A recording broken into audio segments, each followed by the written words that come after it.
Hello and welcome to the Baron's Game Room. I'm Aaron as always, and we are continuing our February string of videos with more two-player games. Now, I love a good game of cat and mouse, eh? Do you want to play a game? Then mayhaps we could play Mr. Jack. Mr. Jack is a abstract strategy / social deduction game for, well, obviously, 2 players. Sorry, I don't want to keep that voice up the whole time. Anyway, in this game, both players are going to be controlling a slew of characters, all wandering around 1888 Whitechapel, London. If that might not have given it away what this is about, of course, and the name, obviously. One player is going to be the good players. They are trying to stop the bad player. The bad player is going to know that one of the characters on the board is secretly Jack the Ripper. Now, while both players are controlling all the characters, the whole thing is they have different win conditions. The good player is trying to deduce and capture who is Jack the Ripper, whereas Jack the Ripper is simply trying to get out of town, off the board, or just avoid being caught for all 8 rounds of the game. Yeah, so we'll talk about it. For setup, just place the board out on the table.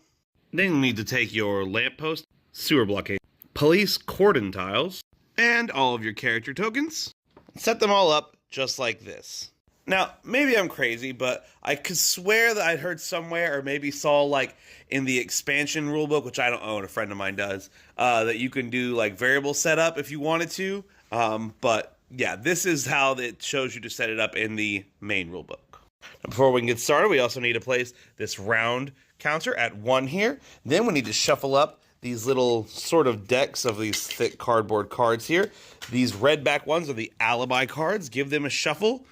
And then these green ones here are the, what do they call these? The character cards, and you'll need to shuffle them up and set them off to the side of the board like this.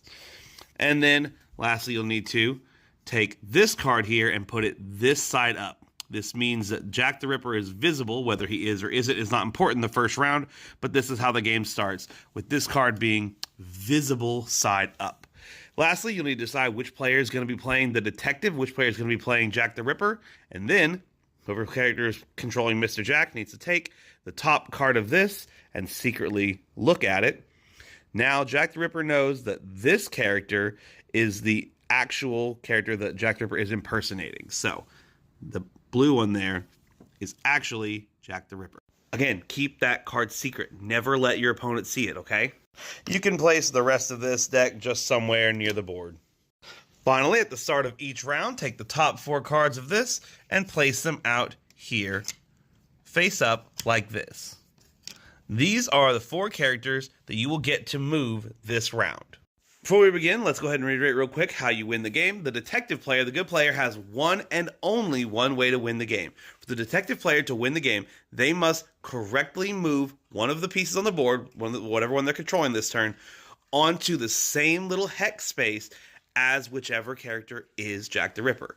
If they think they figured out which one he is, they can move him on top of there. That is their accusation. If they are correct, they win the game. However, there are 3 ways in which Mr. Jack or Jack the Ripper can win the game. One is by the detective simply guessing wrong. If the detective moves their piece onto the wrong piece, they guess wrong, that piece is not Jack the Ripper, then whoever the Jack player is instantly wins the game. They also win if they survive the full 8 rounds of the game without getting caught, then they win. And lastly, they win by getting whichever piece is Jack the Ripper off the board. Move one of the openings on the edge of the board. Let's go into it.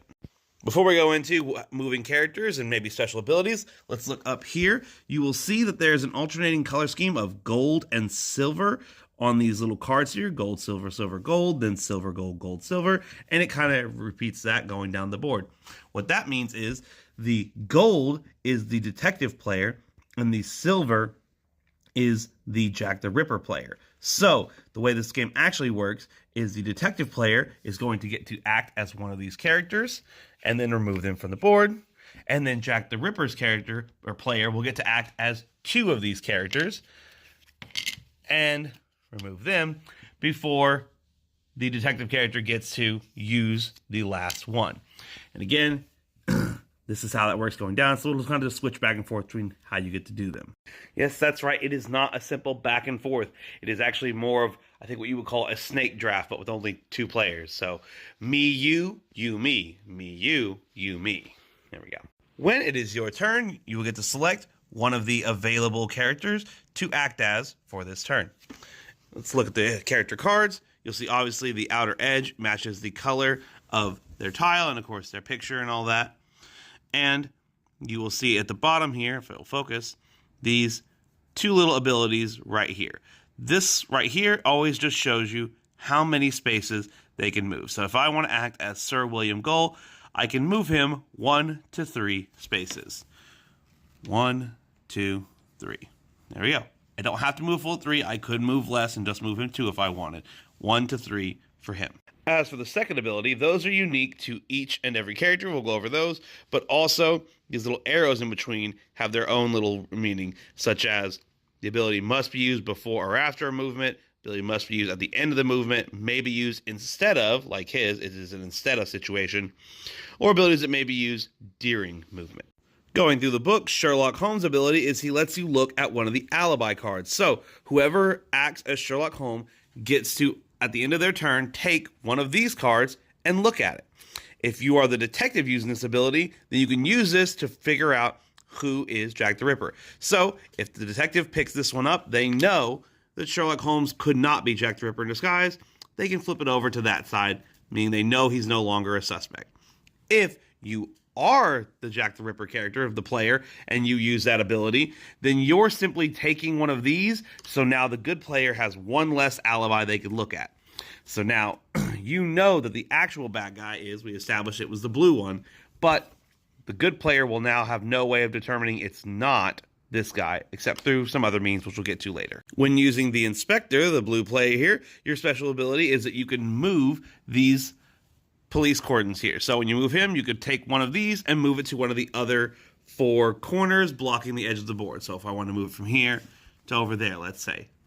Watson's ability is that he has a little lantern and an arrow coming off of it. We'll show you his piece right there. His ability is whichever direction you leave him pointing in the turn, this is now a light source pointing in that direction. So anyone who is in that line of sight is officially counted as visible, which we haven't quite gone over yet. But this does not shine through obstacles. Obstacles are any dark space that you could not normally move through. So if I'm pointing this way, you can't see one. This is not considered visible through this obstacle. The green character, Miss Stealthy, has a pretty simple ability. She's allowed to move a little farther than most. I think she moves 1 to 4 instead of 1 to 3. And her thing is she can actually move through the blocked obstacle spaces. She cannot end her turn on one, but she can move through one. So let's say we go 1, 2, 3, 4. There we go. John Smith is a pretty easy one. Whenever you move him, he is the lamplighter. So whenever you choose to act with him, you can also switch one of the light lamps on tiles on the board. So I can decide to move this one from this lamp to this lamp. Sergeant Goodley has a bit of a weird one. His ability is that he can move up to 3 spaces other pieces. So basically he could make one person move 3 spaces always towards him. So maybe he can go 1, 2, 3 so he gets closer to him. Or he could have this guy move 1 and let's say Watson move 2. Or you could have 3 people all move 1 as long as you're moving 3 spaces closer to him. Finally making our way back to Mr. Gull here, who started this. His ability is, instead of moving, you can switch his place with another piece. So instead of moving at all, I can just be like, hey, he's actually just going to swap places with Watson over here. There we go. And lastly, we have Jeremy Burt, the orange character. His ability is that when you act as him, you can move one of the manhole covers that we place. So I can move this one, say over here. A manhole cover that's covered cannot be moved through. Open manholes can be moved. We didn't go over that. Whenever you move a character, you're allowed to, let's say, 1, 2, boop, 3, and come out another manhole. Once you've used a character, flip them face down, and once all the characters are face down, that's the end of a round.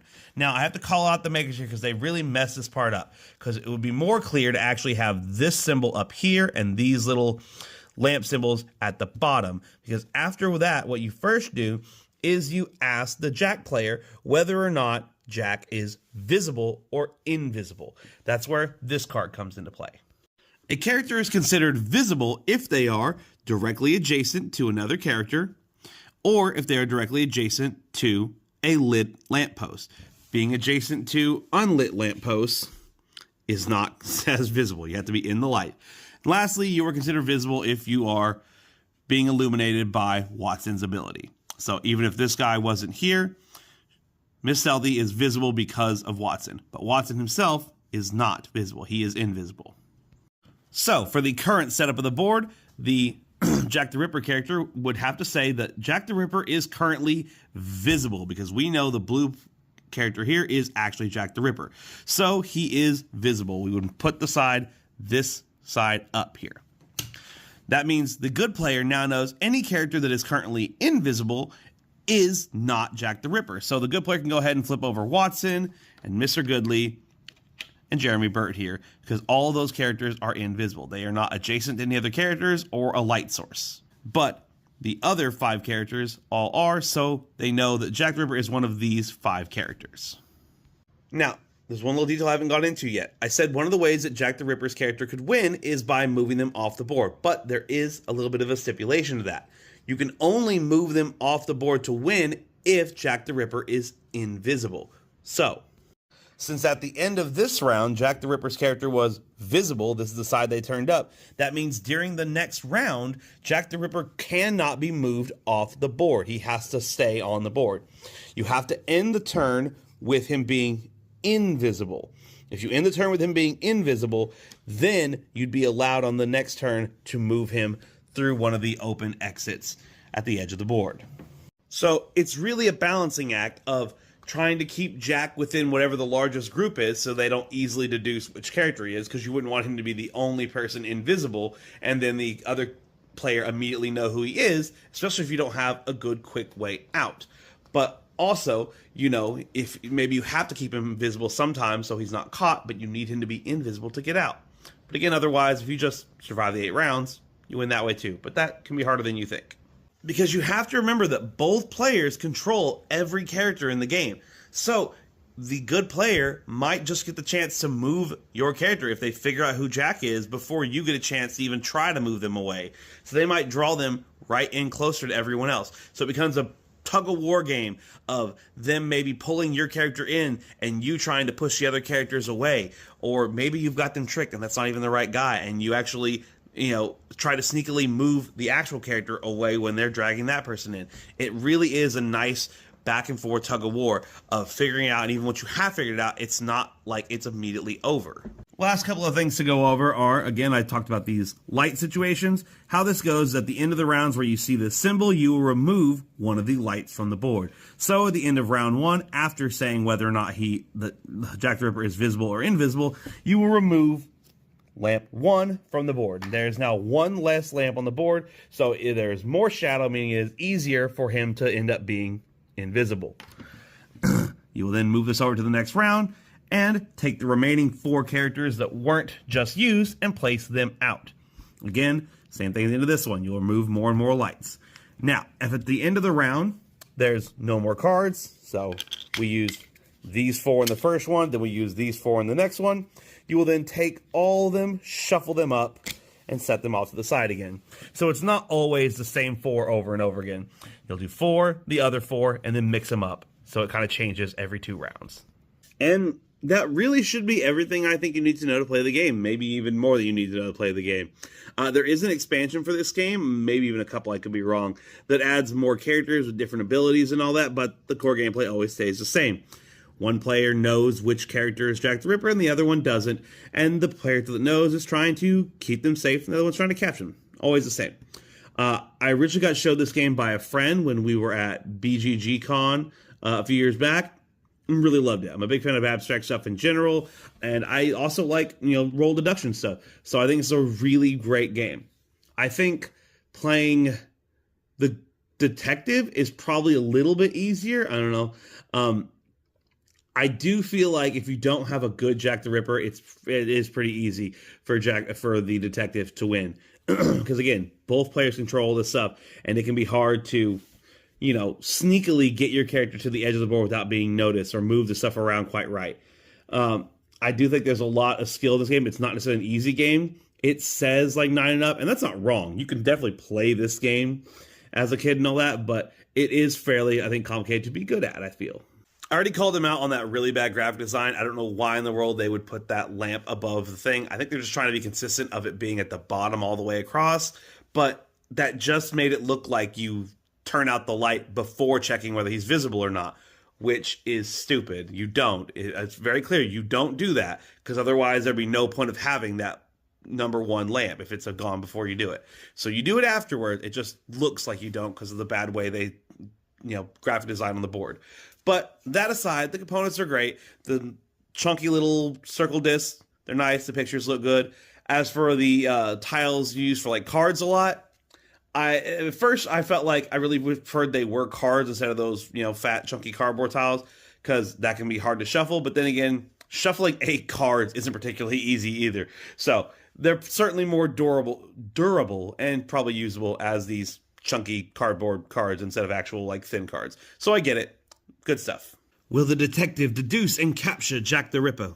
Or will our sneaky villain avoid detection?